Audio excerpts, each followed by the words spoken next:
దేశంలో రైతుల పక్షాన పెద్ద ఎత్తున ఆలోచన చేసి ఈ దేశంలో రైతులు పెట్టుబడి కోసం వారు తీసుకున్నటువంటి రుణాలు భారమై అవి కట్టలేక డెట్ ట్రాప్లో పడుతున్నటువంటి పరిస్థితిని అర్థం చేసుకొని దేశవ్యాప్తంగా మొట్టమొదటిసారి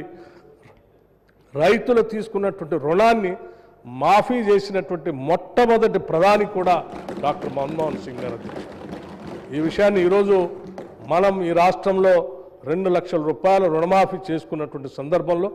నేరుగా 21,000 కోట్ల రూపాయలు తెలంగాణ రాష్ట్రం రైతుల అకౌంట్లో వేసామనంటే దానికి మార్గదర్శి కూడా ఆనాటి మన్మోహన్ సింగ్ గారే అని చెప్పి ఈ సందర్భంగా మనందరం గుర్తు చేసుకుంటూ మరొకసారి వారి ఆత్మకి శాంతి కలగాలని వారి కుటుంబ సభ్యులందరికీ కూడా నా ప్రగాఢమైనటువంటి సానుభూతి తెలియజేస్తూ అటువంటి నాయకులు భారతదేశంలో పుట్టినందుకు మనం అందరం గర్విస్తూ ఈ దేశానికి వారు ప్రధానమంత్రిగా చేసి ఈ దేశాన్ని ఆర్థికంగా సామాజికంగా ప్రపంచ దేశాల్లో నిలబెట్టే విధంగా వారు చేసినటువంటి విధానాలన్నీ కూడా మనకు ఆదర్శంగా తీసుకొని ముందుకు పోదామని తెలియజేస్తూ నేను ముగిస్తా ఉన్నాను అధ్యక్ష.